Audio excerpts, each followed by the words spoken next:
Welcome to part 2 of my analysis of the writing in the Mario RPGs.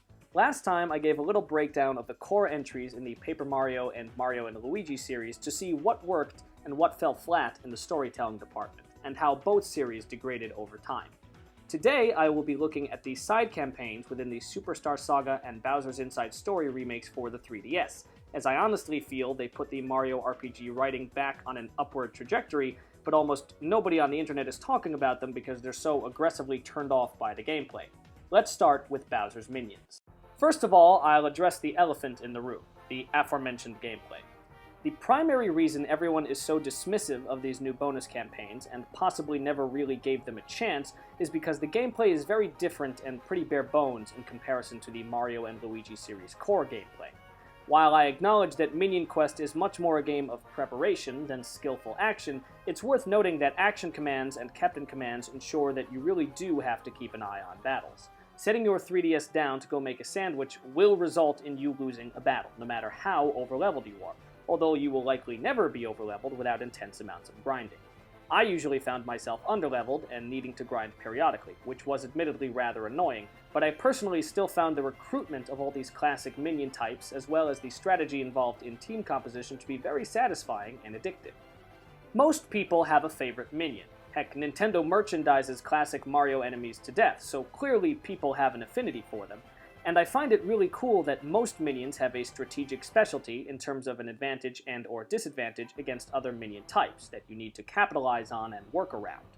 Ultimately, you recruit the Koopalings themselves, Bowser's most elite lieutenants, and can even put all 7 of them in your active battle party at once, but there will almost always be reason to pluck some out and fill your ranks with a more vanilla minion type to capitalize on an enemy weakness, since the Koopalings have decent stats, but no special advantages over anyone. Anyway, I don't mean to harp on Minion Quest's mechanics too much. It's definitely a flawed side piece in comparison to the main adventure, but as a side piece, I think it complements Superstar Saga very nicely, and the storyline is where it really comes into its own. The game follows a generic Goomba, who happened to be on board the Koopa Cruiser alongside a small army of minions when Fawful brought it down. I believe he's actually implied to be one of the Goombas used as fodder for Mario and Luigi in their duo combat tutorial, which is a hilarious touch. During the intro, we see the way basic Goombas and Koopas are abused and undervalued by Roy, Wendy, and Iggy Koopa. These 3 are absolutely brutal, but they are villains, so I suppose it's to be expected. Regardless, we essentially get to see the moment when the Koopa Cruiser was blown up from another perspective, and being among Bowser's ranks for that sequence is surprisingly engaging. Getting a glimpse into the social hierarchy among the ranks of Bowser's minions is really fun and interesting as well, and it also serves to cleverly set up a sort of one-sided rivalry with the Koopalings that will ultimately be very important to Minion Quest's overarching plot. Once our protagonist comes to, he quickly looks to rejoin the ranks of the minions, and soon discovers that in the chaos of the Koopa Cruiser's downfall, they were separated and scattered all across the Mean Bean Kingdom. Since he is the only one who has the gumption to take any initiative in reuniting Bowser's army, he is quickly saddled with a red flag and the honor of the rank of captain, although humorously the other Goombas see it as a burden and are simply looking to offload the responsibility onto him. Thus, Captain Goomba is born. At some point during his early misadventures in the Hoo Hoo Mountain village, we learned that he was unintentionally responsible for Bowser's loss of memory during the first half of Superstar Saga, when he accidentally fell on Bowser's head after being tossed from a high place. This wasn't really a necessary tie-in to the main adventure, as one could simply have assumed that Bowser hit his head after Tallstar shot him out of that cannon, but since we never saw the moment of impact until now, this technically isn't a retcon, so it makes perfect sense, and I find it to be very cute. It's so refreshing to see a detail get expanded without retconning. I love how a spin-off of a Mario spin-off has better writing than modern Kingdom Hearts. Shortly after all this, we see that Fawful has captured the unconscious Bowser, sometime before Popple finding him, and is making his rounds brainwashing all of Bowser's minions using a special gas that he invented. Early on, it's established that Captain Goomba is the only one resistant to this brainwashing gas. Although no concrete reason for this is established, it's implied that his sheer loyalty and minion spirit are so high that they immunize him to its effects. Jeremiah Gutwalt would be proud. And now, Captain Goomba has an official nemesis in the form of Fawful, with the added goal of rescuing Bowser, in addition to reuniting the minions. With this established, we are shortly thereafter shown that the Koopalings have managed to link up with each other and are planning to locate and liberate Bowser themselves without the aid of any lesser minions, but they are soon ambushed by Fawful, who sprays them as well. At this point, Captain Goomba has realized that he's bitten off a bit more than he can chew, with Fawful opposing his rescue operation directly, so he's been advised by his fellow minions to try and rally the Koopalings under his flag. Once he realizes that they too have been brainwashed, his journey really begins. So now we start to enter a slightly more typical episodic plot structure as Captain Goomba tracks down and defeats each Koopaling one by one before attempting to stage a rescue operation for Bowser. But believe it or not, there are plenty of other wrinkles along the way to keep the story fresh and engaging. For one, you recruit a few more captains as the story goes on: Captain Shy Guy, Boo, and Koopa Troopa. These guys aren't super interesting, they're mostly just there to give you a captain of each fundamental unit type, melee, ranged, and flying. Captain Koopa Troopa is pretty redundant since both he and Goomba are melee types. Not really sure why he's here, but whatever, I guess. They do give Captain Goomba some constant allies to bounce off of in the cutscenes, I suppose. And I say constant allies because of another wrinkle. Certain characters join, leave, and rejoin your ranks as the story goes on. Firstly, we have the rival trio of Private Goomp, Sergeant Guy, and Corporal Paraplonk. Now, to be honest, I'm a little annoyed by them as a rival trio because I would personally have preferred if this had been their origin story. They cover the core melee, ranged, and flying unit types, and they have actual unique designs, unlike our captains, who are literally just generic minions with a red flag on their heads, but I suppose that has its own charm. It just seems like including these other three in this capacity is an odd choice when this could so easily have been their story. In fact, the ease with which Fawful brainwashes Private Goomp early on only further adds to my annoyance that these low-level idiots got promoted after Bowser's inside story, but whatever. This is a minor nitpick. Anyway, the point I was making is that these guys become party members, but they frequently leave the party to strike out on their own and periodically challenge you to match after rematch before rejoining your ranks. They're used as a rival group for much of the story. More interesting, however, are the Koopalings. Right off the bat, let me just say that I unironically think their incorporation in both Minion Quest and the upcoming Bowser Jr.'s journey is literally the best usage they have seen since their debut in Super Mario Bros. 3. The reality is they're never going to be anything more than a minor obstacle to Mario, so getting to see their personalities develop as they bounce off each other and the lower-ranking minions is a real treat. The story establishes early on that they're stronger than you, higher ranking than you, and complete douchebags about it, but they're also just as fiercely loyal to Bowser as Captain Goomba, despite the fact that they were still ultimately brainwashed. As a result, both Captain Goomba and the player have a vested interest in defeating the Koopalings and earning their respect, something which takes pretty much the whole game. Even after you initially defeat them and they join your party, they still largely look down on Captain Goomba, and like the rival trio, they periodically challenge him of their own volition to have him prove and reprove himself. And while they never reach the point of complete acknowledgement of him as an equal, they do eventually gain legitimate respect and admiration for his fierce minion spirit and the strength it lends him, despite his meager status as an ordinary Goomba. The last major wrinkle I want to mention is Popple and Rookie's appearance in the story. This is one of my favorite sequences in the whole thing. After an impromptu boss fight with Popple, Captain Goomba and the minions candidly discover what has become of their beloved king.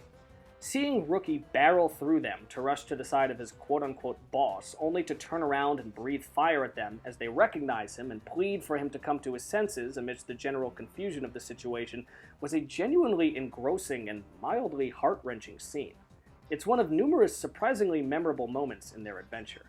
As a side note, I've always found Rookie to be a fascinating case study of nature versus nurture in Bowser's development. We've seen glimpses of his upbringing from various entries in the Mario series, but received the most vivid look in Partners in Time. Baby Bowser is an absolute brat, who thinks the world revolves around him, but he's completely spoiled by Kamek. Rookie is definitely a brute with an attitude, but his ego is significantly smaller than Bowser's, so much so that he's willingly subservient to someone who's clearly weaker than him and undervalues him. It just makes you think about how he could have turned out had he not been raised to be the Koopa King, and Rookie will always be one of my favorite facets of Superstar Saga's already phenomenal story. Anyway, after gathering all the Koopalings and repairing the Koopa Cruiser, Captain Goomba and the minions are able to reach Bowser's castle, where the story takes one last fun little twist. Bowletta disguises herself as Bowser proper in order to have the minions obey her commands for the duration of Mario and Luigi's trek through the castle, another very nice tie-in to the main story. Captain Goomba of course senses that something is wrong though, and after discovering the ruse, he rallies the minions for a final assault to liberate Bowser's consciousness. Fawful stands in their way one last time with an entire assembly line's worth of prototypes for his own robotic minions from Bowser's Inside Story, and once they make their way past him, they're reunited with Bowser in the aftermath of Mario and Luigi's trouncing of Cackleta's soul. The castle is already crumbling at this point, but the minions couldn't be happier to finally be back together with their beloved master.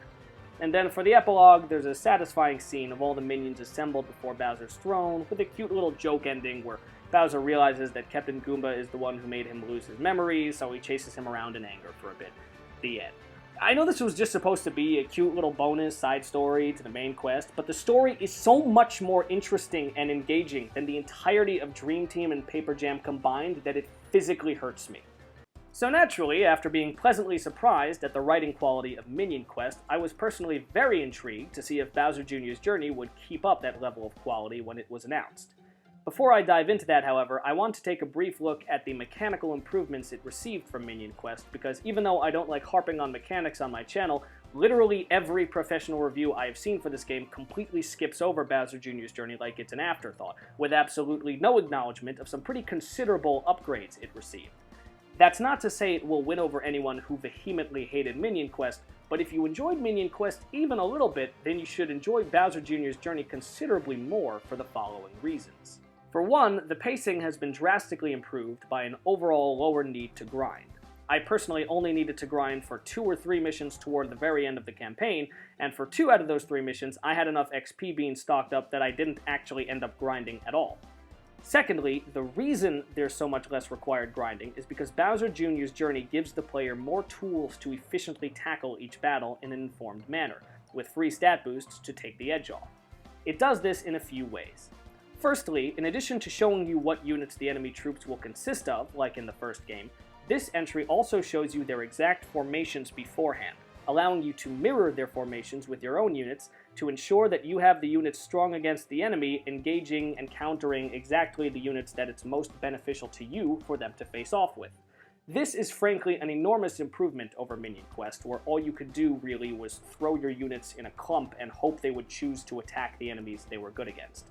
There was some small element of strategy, like keeping your ranged fighters in the back for protection, but if there was any way to determine who they would attack, the game did not make it clear, so I personally never benefited from it. And even if that feature was in there, Minion Quest didn't show you exact enemy formations beforehand, so the player was forced to go into each battle and get their butt kicked just to really see what they were up against.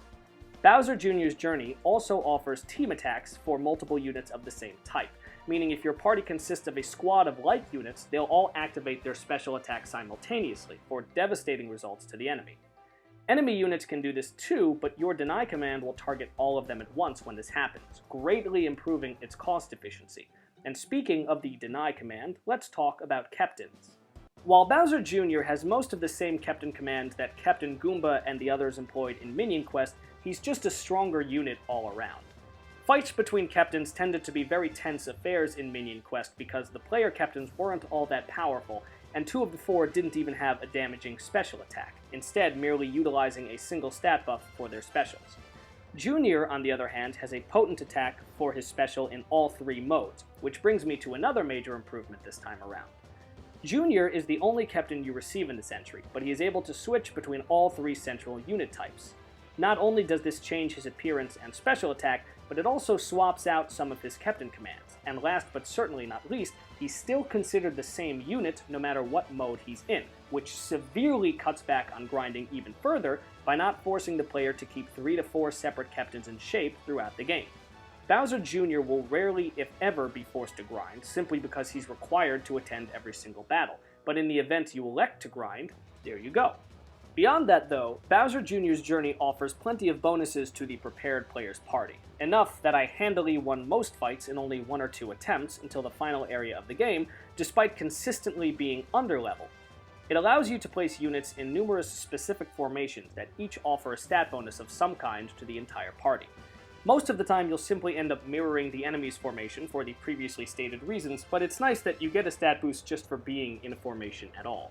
This game also allows you to assign a first officer to your captain, which not only grant further stat boosts to the party, but also come with their own stock of commands and command points, granting the player more general flexibility to turn the tide in battle. This was a particularly helpful addition, and you can feel its effects the whole way through. All in all, Bowser Jr.'s journey allows the player to employ actual strategy to overcome battles, rather than relying on a pure wall of stats the way Minion Quest often forced the player to, and this made it a much more pleasant gameplay experience. I just wanted to get all that out there for anyone on the fence about it. Anyway, on to the story. Going into this installment, I was considerably more excited just knowing that the player character was Bowser Jr. and not some generic Goomba, and this change ended up affecting both the gameplay and the story as well. Right from the opening cutscene, the scenario writing is going strong. Bowser Jr. is seen barreling into Bowser's throne room atop a large, round object, which is ultimately revealed to be a blorbed Goomba, thus establishing that the blorbs have been affecting some of Bowser's minions as well, and prompting the King Koopa to set off for Peach's castle and set the events of Bowser's inside story in motion. While I enjoy Bowser's original vague motivation for crashing the meeting, the line, "I live here, your royal genius, I've got as much right to be in this meeting as anyone," always gets a laugh out of me. This little background expansion does a good job contextualizing that event without directly conflicting with the original story. Take notes, Tetsuya Nomura. Anyway, with Bowser out of the way, Bowser Jr. is put through his paces in a little training regiment that slowly introduces the player to his bratty, stuck-up personality and prince complex, as well as his relationship with the rest of the minions. The captains from Minion Quest make a prominent appearance as sparring partners in all this for some nice early fan service, and we see that Junior seems to believe his own strength is all he needs to get by. He blatantly disregards and disrespects Ludwig and the Koopalings who are tutoring him, and we get some more character development for the Koopalings themselves in seeing the differing ways they handle Junior's insolence and arrogance. This is a key difference in perspective that Bowser Jr.'s journey offers in comparison to Minion Quest, and it lends the narrative an appreciably different flavor.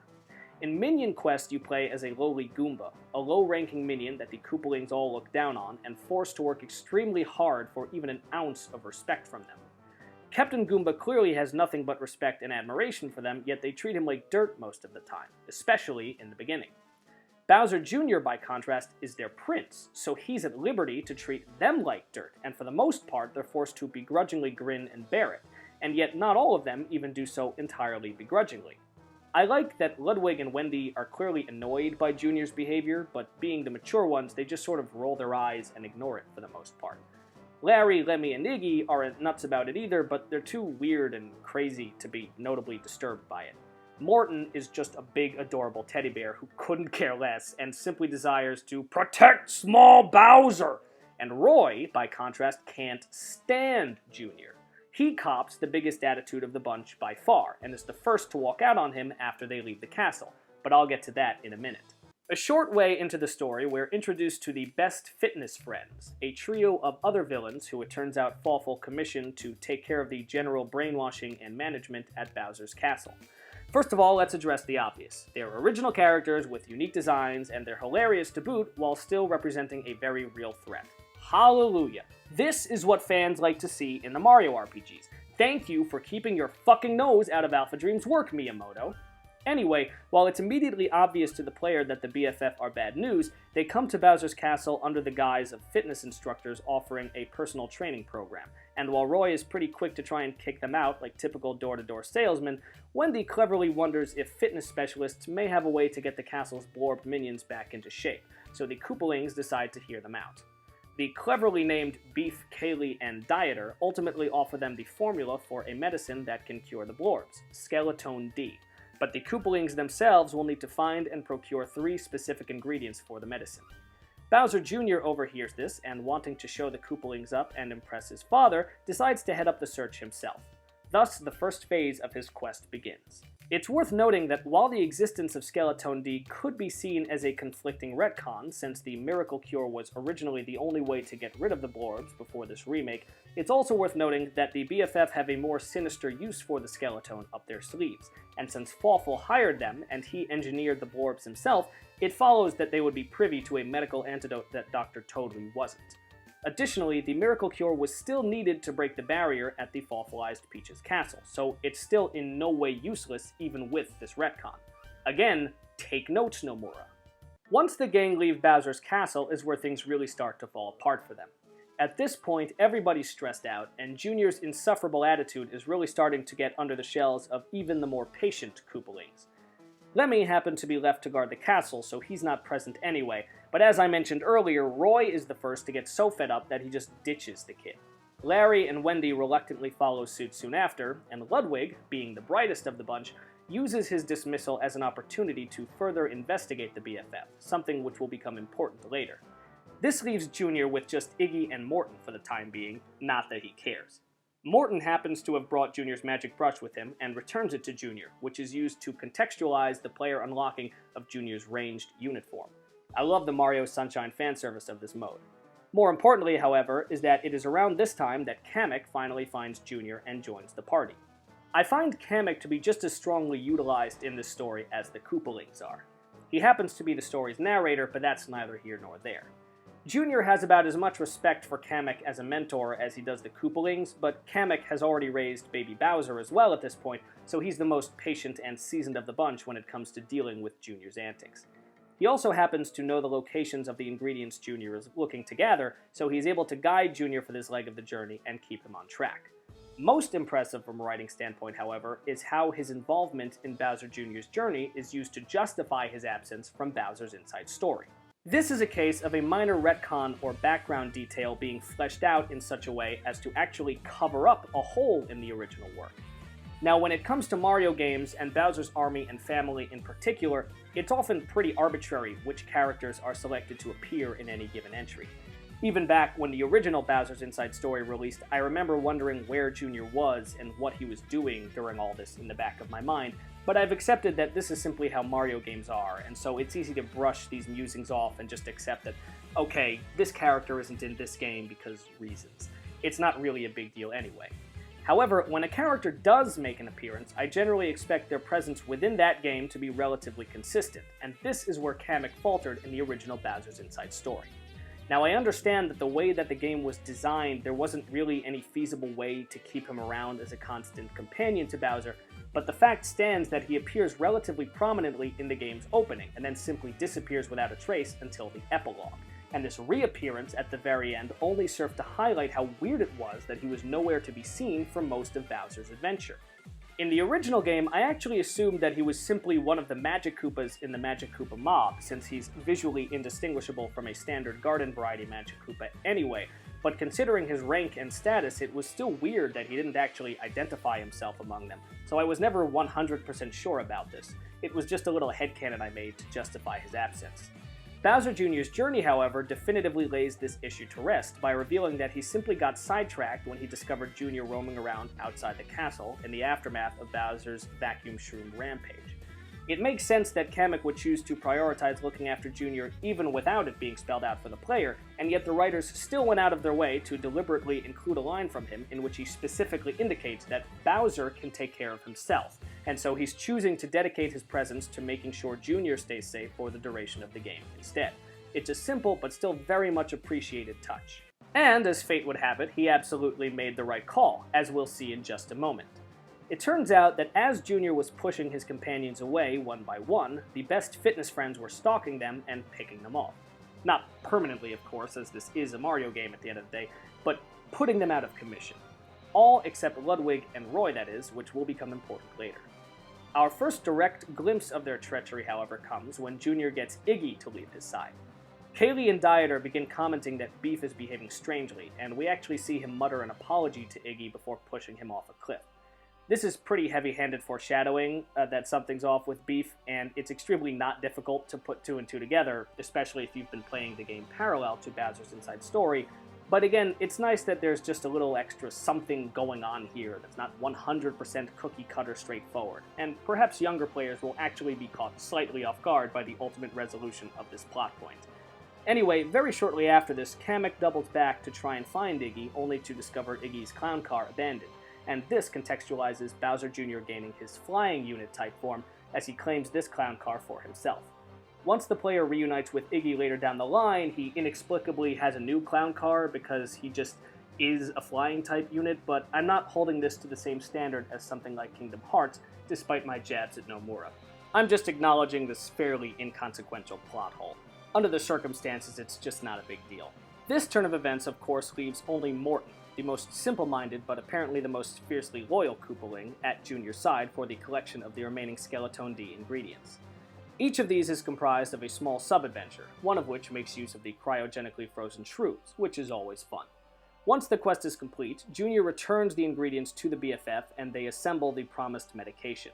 Before Junior can claim it, however, they reveal that they were just using him to gather the more annoying ingredients and add one final component of their own to alter the Skeleton D into something called Malotone X. The Malotone is sort of like a souped-up version of Fawful's brainwashing formula from Minion Quest, in that it both brainwashes minions and also powers them up considerably. They demonstrate the Malotone's power by using it on Morton, who was always the musclehead of the Koopalings to begin with. He quickly overwhelms Junior and Kamek, and the latter two are thrown away in much the same way that Iggy was earlier. This leads us to the archetypical lowest point abyss of the hero's journey. Bowser Jr. and Kamek wash up on the shore of Plaque Beach, and to make a long, melodramatic scene short, Junior is forced to confront the fact that he's not strong enough to do everything on his own, and his allies hate him because he's a jerk and a brat, and this is a major turning point in his character development.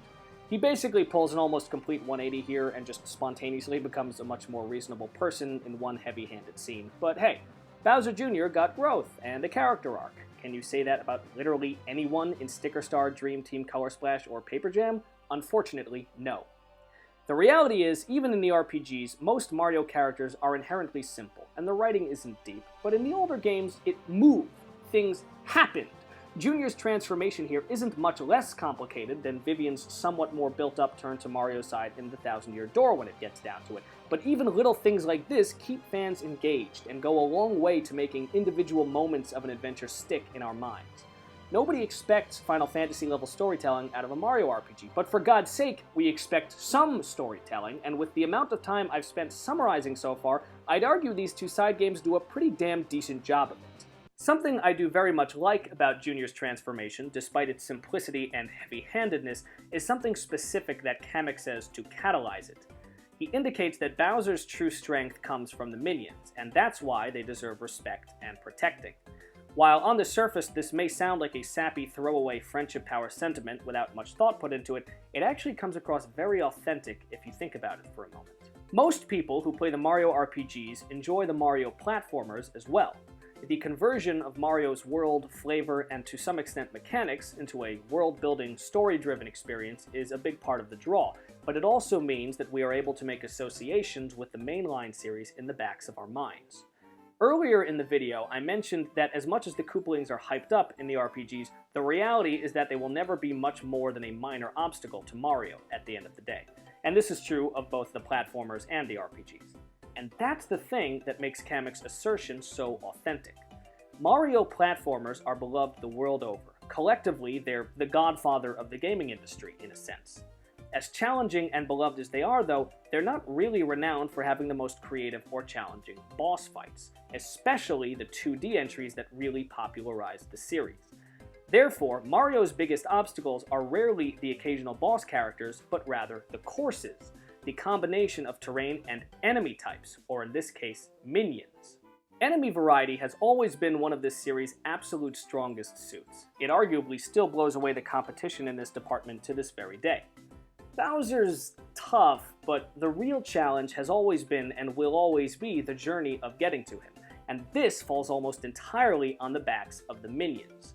Simple and sappy as it may be, I absolutely adore this line by Kamek because it cohesively ties the themes and concepts of the core platforming series and the various RPG series together in a way that synergizes very elegantly and rings completely true in both a storytelling and gameplay sense.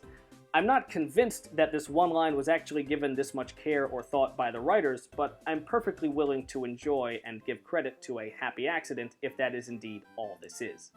Anyway, Junior's character growth marks roughly the halfway point in his journey, and now he is tasked with reassembling the Koopalings and taking back Bowser's Castle from the Best Fitness Friends, who have by now revealed that the acronym BFF actually stands for Brute Force Federation.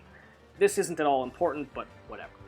Of course, after all the damage he did, Junior won't simply have to find the Koopalings to reassemble them, but apologize and earn their trust back as well. He still has a significantly easier time with this than Captain Goomba ever did, but life isn't fair. Things are just easier for those in power. The reacquisition of each Koopaling makes up its own series of mini-adventures, but they actually go by very quickly, and some Koopalings join in pairs, so the story hardly loses momentum. Junior happens to see his father's battle with the Tower of Yik, but this is unimportant, it's just really some light fan service. And there's one mildly humorous but otherwise unimportant scene where Junior encounters Mario and Luigi very briefly. Both sides are simply busy with their own agendas, so they opt to leave each other alone, and Starlo simply says they should both pretend this never happened. This is probably the dumbest, most pointless scene in the entire game, but it doesn't technically create any plot holes, so I'll just count my blessings, I guess. The way Starlo dismisses the whole encounter is slightly amusing, if nothing else.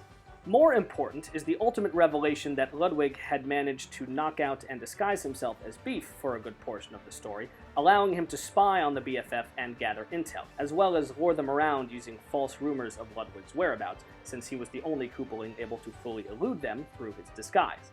Again, this isn't used in any particularly brilliant way, it's just a fun thing that happens to spice things up and make for a reasonably memorable moment, as well as further establishing Ludwig's character as the craftiest of the Koopalings. Once all the Koopalings, aside from Roy and Morton, have been gathered, Junior and company make their way back to Bowser's castle. The BFF are waiting for them and manage to capture Wendy inside a barrel, leading to a scene where Junior once again demonstrates his growth by putting himself on the line so as not to leave any of his allies behind. Right when it looks like he's going to be defeated, the quartet of captains from Minion Quest jump out of nowhere to save the day, taking the BFF by surprise. This is just a fun sequence, especially for its fan service to the original game, what with the old protagonists as well as their battle theme, which I happen to prefer over this game's battle theme.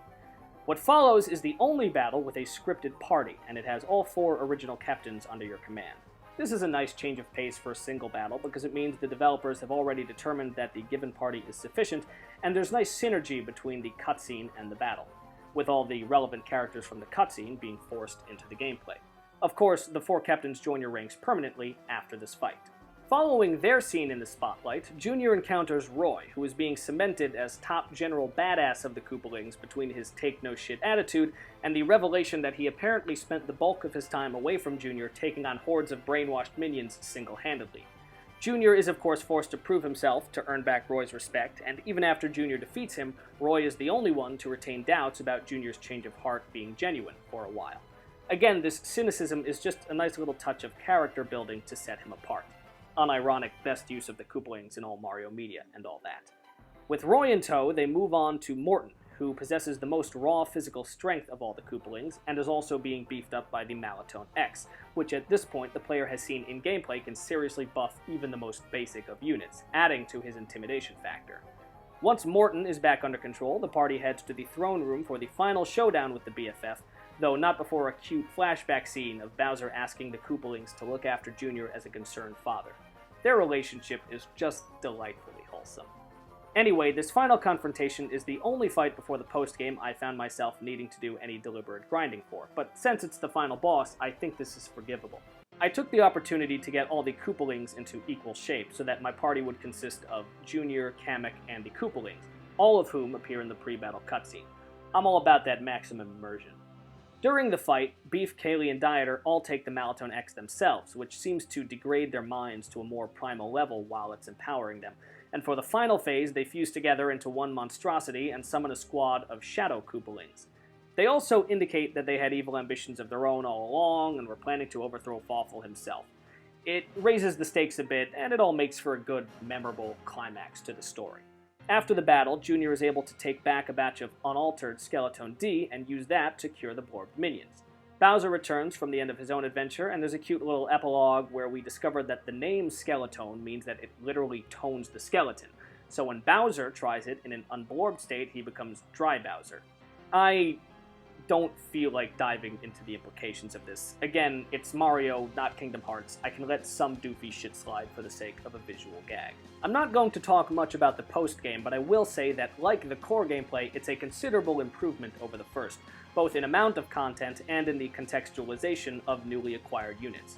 Minion Quest had some fun post-game party members, but there was absolutely no justification for Prince Peasley and Starlo joining your ranks. The game just plopped them into your party once you beat it. I will, however, mention that Bowser Jr.'s Journey's post-game features a scene in which some regular minions berate the trio of Private Goom, Sergeant Guy, and Corporal Paraplunk for their betrayal of Bowser during the main campaign. A little touch which I appreciate, as it echoes the sentiment I mentioned having for those three in the previous video. Alright, we're almost at the end here, so now it's time for the wrap-up. What was my point in all this? I tried to sprinkle hints of it throughout, but I'm mostly just putting into words what fans of the Arlo school of Mario RPG writing have been gutted about for years now. The latest two non-remake entries in both Mario RPG franchises have seen an exponential decline in writing quality that really just boils down to a lack of substance.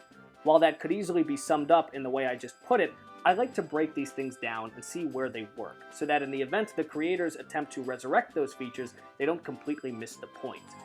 For example, in the previous video, I mentioned that Popple was fundamentally misused in Dream Team, rendering his inclusion next to worthless, and the Koopalings have a fair amount of dialogue and screen time in Paper Jam, but their presence isn't made half as worthwhile as it is in Minion Quest and Bowser Jr.'s Journey.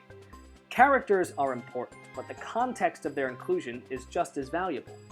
Vivian is clearly unhappy with her Shadow Siren sisters from the very beginning of Thousand Year Door, but she still takes time to join Mario and happens to do so unknowingly at a point in time where all his friends have abandoned him. And after he gets his body back, she realizes that it's his heart she wants to follow, regardless of his allegiance. This is what makes her so compelling. Top 10 anime bad guys who became good guys of all time. The episode where Avatar's Prince Zuko finally joined Aang was actually a piece of garbage in comparison to the context of Vivian's turn. Actually, it was garbage in general, but that's a rant for another day. My point is that I see real potential in future Mario RPGs simply because the writing teams for Bowser's Minions and Bowser Jr.'s Journey demonstrate an innate understanding of what makes these stories work. They're not just hackneyed generic bookends, they have shape and flow. Characters are fleshed out, they have little arcs, they switch sides both willingly and unwillingly, and the stories and mechanics are tied together neatly. They're even able to employ light retcons to earlier entries that do no harm, and in some cases actually do good to the original stories, something which a certain writer at Square Enix, who shall remain nameless, can only dream of! Now, we all knew that the Mario RPGs never lost their potential, they simply haven't had it properly drawn out in roughly a decade. But here's hoping these two side stories that nobody paid any real attention to are an omen of better things to come. Because Lord knows, if anyone deserves it, it's Mario and Luigi.